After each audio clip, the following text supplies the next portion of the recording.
Hello, and well, we have certainly had an interesting few couple of weeks, and I'm sure many of you, like myself, are wondering how the rest of the semester is going to look.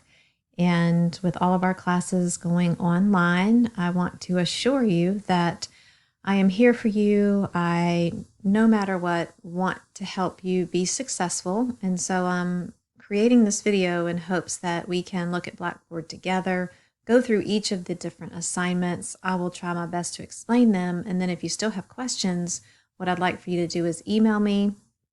And then I'm also looking into potentially offering some times where I can be online and you can, through a Zoom meeting or Google Hangout, I will send you a link and let you know the times that you can pop in if that works for you. And if it doesn't and you still would like to do a video conference, then we will make that work. So we're going to get through this together. And first and foremost, I hope you are taking care of yourself, that you are managing all of this kind of craziness the best you can. And again, if going online for all your classes makes you a little bit uneasy, you are not by yourself. And I'm sure in talking to your friends, many of your friends probably feel the same way. So I am now going to show you what Blackboard looks like. And this is the announcement that I sent you the other day. And the first thing I want to draw your attention to is course documents. And if you will scroll down to the bottom, you will see, I'm sorry my hand looks so big in the video, but I don't have my mouse up here with me, a checklist. And if you want to click on the checklist, you will see a document momentarily that I have put together that outlines what is coming, what you need to do, and the due date. And so we'll go through each one of these, your current events, your check-ins, environmental health presentation, each of those things, which you have not seen yet. But the current event, the first one, that was my mistake on your previous announcement, that should have already been submitted. If you haven't, please go ahead and get that in as soon as possible. So by Tuesday at the latest. And then your second current event is also due by Tuesday. So these due dates really haven't changed. The first one, I've actually extended it by quite a bit. Each week you're going to have a check-in. And really what that is for me is just a simple writing prompt, a couple sentences, just to let me know that you're still accessing our site, that you still are able to access the site. And if I am not seeing that you're turning things in, I will know that I need to reach out to you. So please do each of those 5 check-ins. There's one for each of the remaining weeks for this semester. Okay, so the checklist, you may want to print it, check things off as you've completed them, put the due dates in your calendar. Really, this is for you if you feel like it would be helpful. All right, so those are just directions for something else. Let's go over to assignments. And many of these you've already seen before, so you should have already, and I believe 3 out of the 4 of you have turned in your first current event. And again, remember, this first one right here should have already been turned in, but if it hasn't, you have until Tuesday. The second one is due on this Tuesday, and remember, you want to do one for each of the components. So a physical health, consumer health, community health, and environmental health. So each one should cover each of those 4 areas. You should not do all 4 for environmental health. Again, if you have questions, definitely let me know.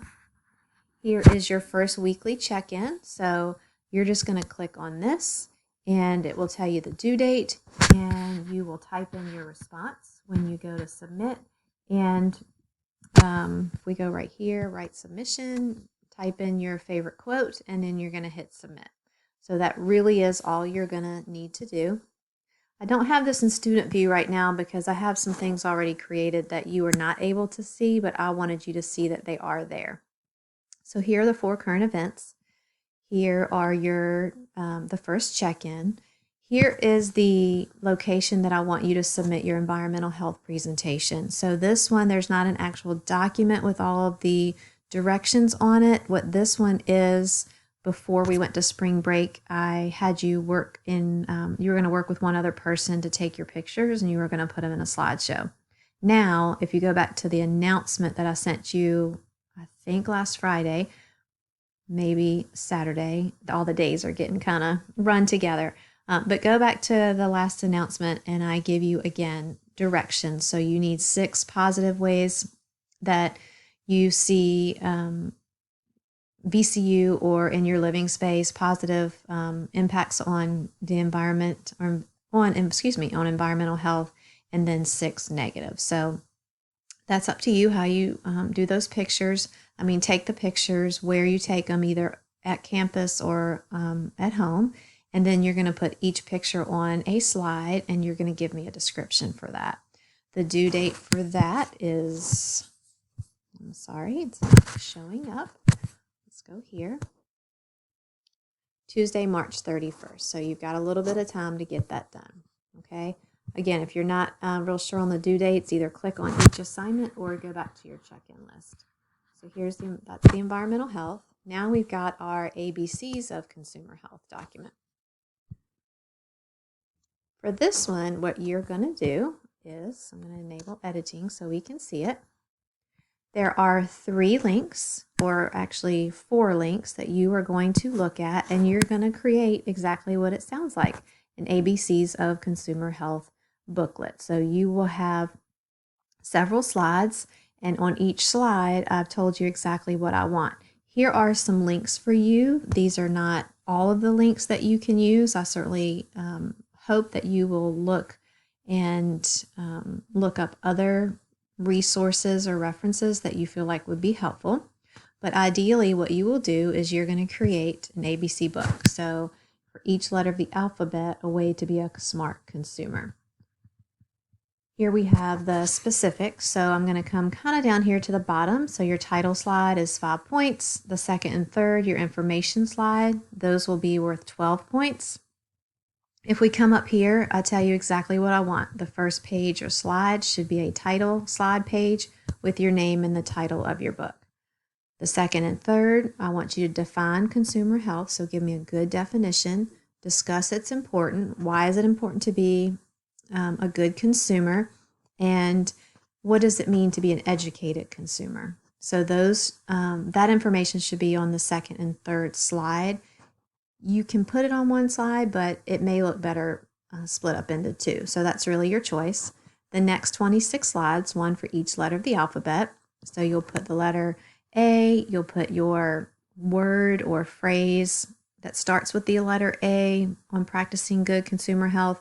You'll provide me with an image and kind of a little explanation. So do that for each letter of the alphabet. And then at the end, you're going to provide a slide and just copy and paste the links where you obtained your information. So you don't have to worry about, is it APA or MLA? I just want you to copy and paste the links so that if I have a question about some of the information, I'll be able to check that. Okay, so I've given you a few sample resource links that you can go to, but you really need to spend some time looking at what is consumer health, what does it mean? I'm going to shut that because you don't need to see that one. Okay, the next one is a community health tree. So we are going to do your environmental health with the pictures. For consumer health, you're going to do the ABC book. And when we look at community health, and I think this is kind of a cool assignment. What I did not want to do is just give you busy work, things that you're just reading and answering some questions. And I feel like you really probably wouldn't take away much from that.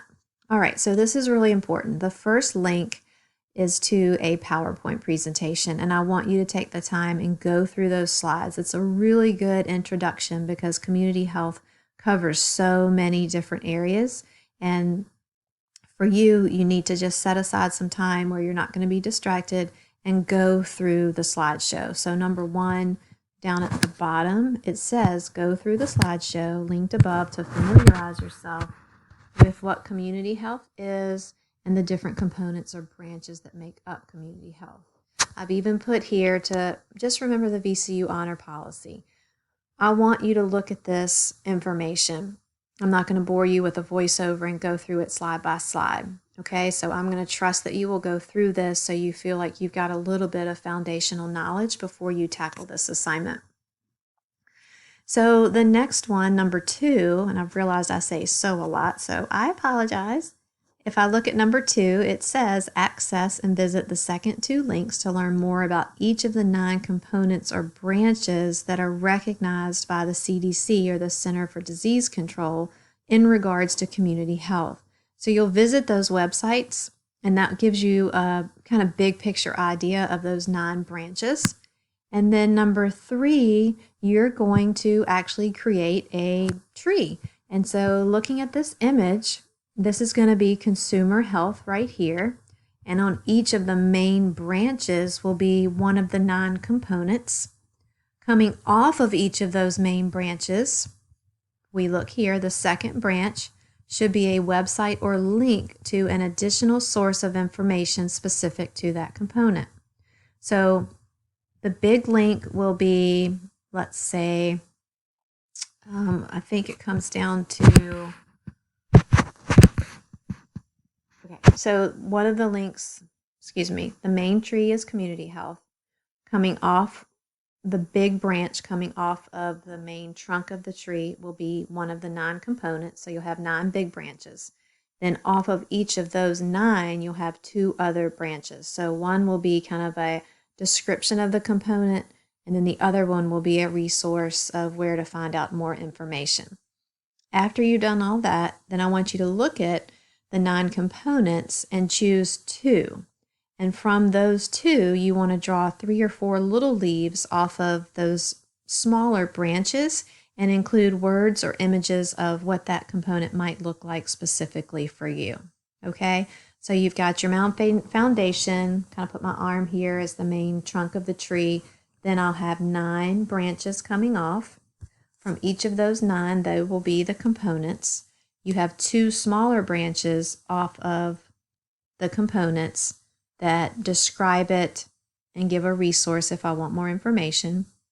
And then the last thing, choose 2 of those 9 components, and you're going to put 3 or 4 leaves showing and indicating what that component might look like for you. Okay? You can hand draw this, you can do this electronically, really however you think it would be easiest for you. And then if you decide to draw it, add color, then you will submit a photograph of your community health tree. So I'm really excited to see what these are going to look like. All right, let's go back to Blackboard. And finally, and I may need to do another video because I only get 15 minutes with this one. The last one will be a podcast or video assignment. So what you'll do here, go back, is you're going to actually create a podcast or a video on a topic of health advocacy. So you're going to be able to think about either the physical, environmental, consumer, or community health. I'll come down here towards the bottom. So you look at each of these 4, and you're going to develop either a short video message or a podcast that advocates for why one of these components are important. And 3 to 5 minutes. If you want to do a video, that's great. I really want you to, the main thing will be to do some trial and error. So making sure that if you do a podcast, you're not speaking so fast that the audience will not be able to hear you, but at the same time, you want to make sure there are no other outside distractions. And the same for the video. One thing that will be very key or crucial to your podcast is that you write a script. If you just think that you're going to be able to stand, or not stand, you may be sitting and just talk off the top of your head about the topic, you'll probably stumble over your words. So please do some practicing, write your script. And the other thing is you want to use, there's an app called Podbean. So that is free, and you can record your podcast. You can add music or other sound effects if you want. It's not necessary. So look through this rubric, see what it entails. The hard part, and we're going to go back to Blackboard, is that you're going to need to take some time and go through all of this and these assignments so that you have a good understanding. Okay? I will be in touch. I hope this is helpful, and I hope you have a great first week of fall online learning.